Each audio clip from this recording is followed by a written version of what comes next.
Good afternoon, Trinidad and Tobago. I'm Karen Cozier-Phillip, and this is your C News update at 4 o'clock. Overnight rainfall resulted in severe flooding in the east of the island. The Greenville housing development in La Joqueta suffered quite a bit from the overnight showers. Many families became marooned in their homes. Member of Parliament for La Joqueta Talparo Maxi Cuffy visited the area today to offer support to the victims, and C News reporter Ian Wason was on the scene as he gives us a roundup of the situation in the La Joqueta Talparo constituency. With the rise in floodwaters in the Greenville community in East Trinidad.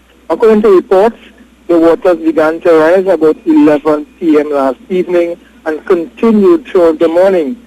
We have reports of members of the protective services coming into the area to get residents out of their homes. MP for the area, Maxi Cuffy, he was with HEC workers handling sandbags and other materials to affected residents. He spoke to C News and indicated that several pumps were on their way to the area to help in the relief work. He indicated the source of the problem, 2 floodgates, will be rectified.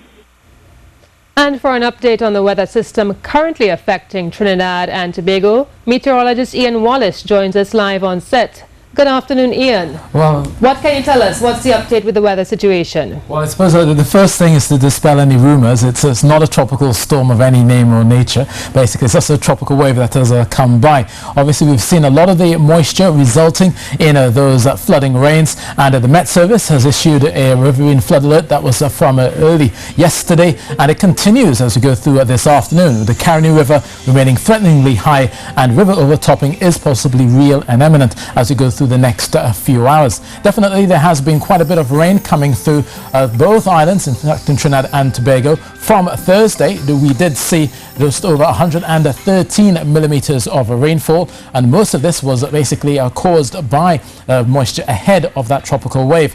As you can see here, the big white colors there indicate where most of the showers have been, which has basically been in eastern areas of Trinidad, and obviously a lot of that rainfall falling over the hills would also be coming into the Caroni River, obviously likely to possibility break its banks. As we speak right now at 3 p.m. there's still a few showers coming through Piarco. Meanwhile, in Crown Point, it has been brighter as of late. We should be seeing some clearing of the skies as we get towards late on Saturday, but overnight still a few showers expected, particularly for Trinidad and down towards Moruga. We could be seeing some of those thundery showers coming through, particularly overnight, and then eventually we'll start to see them clear as we go through a Saturday afternoon.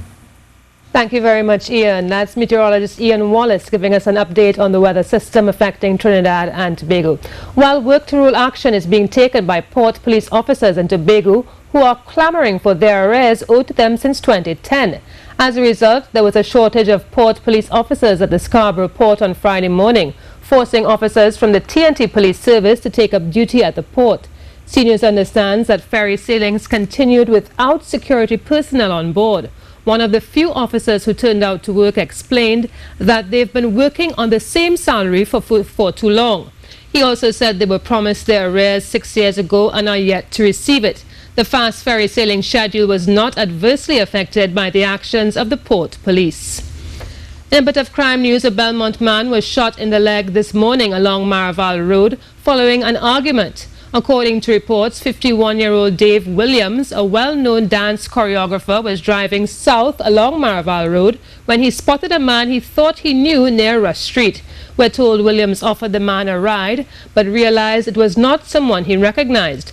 Williams reportedly still offered the man a lift, but when the man got into the car, he asked to be left out of the car shortly thereafter. A dispute followed as the driver refused to let him out. The man then shot him in his left thigh before leaving the vehicle. Williams drove himself to the Port of Spain hospital where he was treated. Police are continuing investigations into the incident. Moving to sports news now, local star Machel Cedenio finished a creditable second in his pet event over at the Diamond League meet in Monaco as he continues his build-up to the 2016 Olympics in Rio. Running in lane 3, Cedenio ran at a pedestrian pace over the first 250 meters or so before making his move on the front runners. And by the time they took the bend for home, he was way back and had to dig deep to play catch-up in the straightaway. By that time, the South African star Wade van Niekerk had it in gear and sped to the line in a blistering 44.12 seconds to win comfortably ahead of a fast-finishing Cedenio, who passed everyone else to clock a personal best 44.34 seconds to finish second. The result shows Cedenio's readiness for Rio, as he looks ready to lead TNT's medal hunt at the Games. That was your C News update. C News, powered by our team of journalists and producers across the Republic and the region, on television, radio and online. C News, your country, our job. I'm Karen Kozier-Phillip. Have a good afternoon.